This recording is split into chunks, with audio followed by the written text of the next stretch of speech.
To expand on what I guess what a multimedia artist is and what I've been working with is I'm also a musician.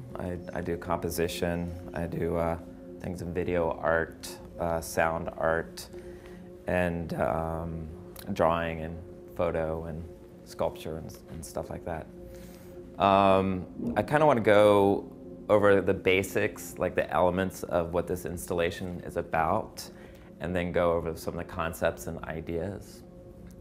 The models, these architectural models, are designed in Illustrator and cut on a CNC machine, and they're rolled steel, and they're indented so they can fold like an origami. So there's very little welding.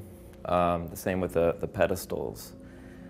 The photographs are printed on clear plastic, and they are digitally manipulated through Photoshop.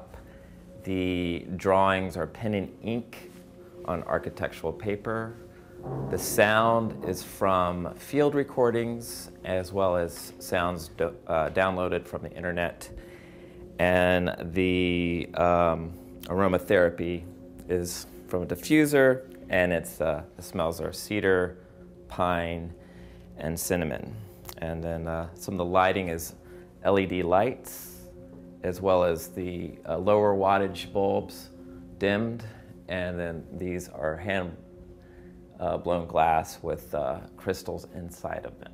So, as far as some of the ideas behind what I'm trying to achieve, obviously there are artistic influences from conceptual architect Wellington Ryder to Brian Eno with the sound, to a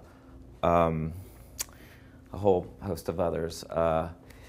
And as far as like texts that I've read about it, I've read mostly architectural theories such as Bachelard's Poetic of Space, and as far as other sound artists, Anais Xenakis is one of my influences. So, as well as the program that I'm in is conceptual informational arts, and we work a lot with technology and of course influences with my fellow professors and fellow classmates. So, more important than all that is that these structures are from my memories and current situation and future hope.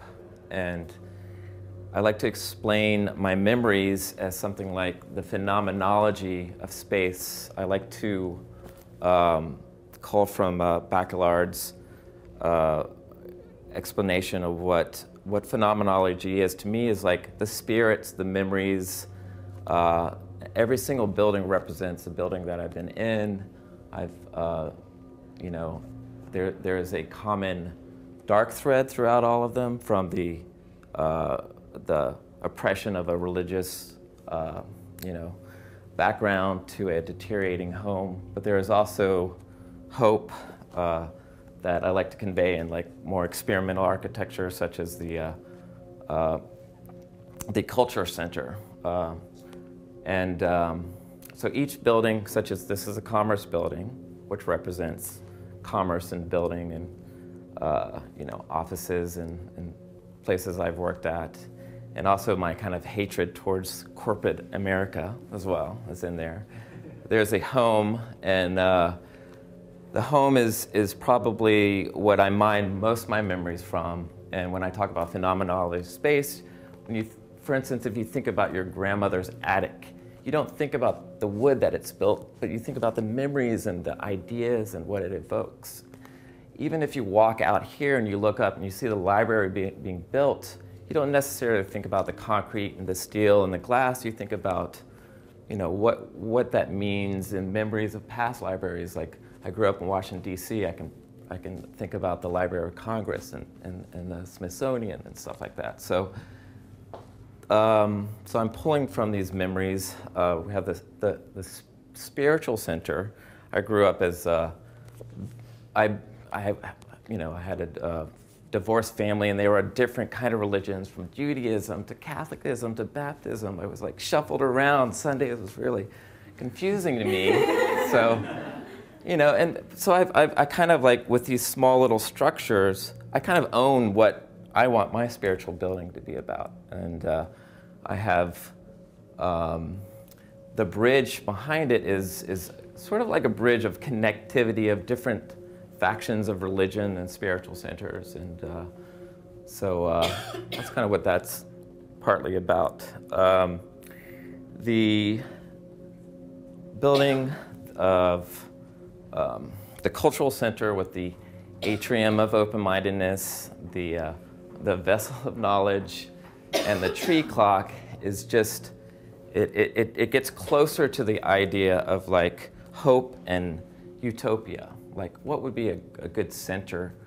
What does the center represent? Education, learning, knowledge, open-mindedness. And it's also a nod towards the experimental architect, Wellington Reiter, who has designs of other ways of working with time, measuring the tree growing as a form. And it also has to deal with the nature versus man kind of like tension going on with the parkland in the background and stuff like that. The sound, each building has its own sound that were grabbed from the internet or field recordings, such as like the elevator sounds of a building, or the dryer going, or the cat purr. There's a cat purr drone. Monks chanting, and children playing from different languages and different backgrounds. And how I edited it was that they were all edited to fit together.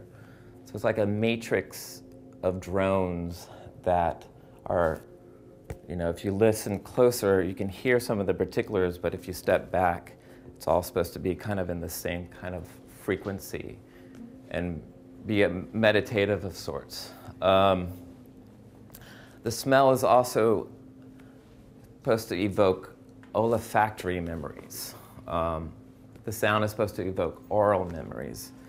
And the conceptual structures are supposed to evoke hope for the future, and things like that. So I want to leave you with a quote from Bakelard, and then I'll answer questions.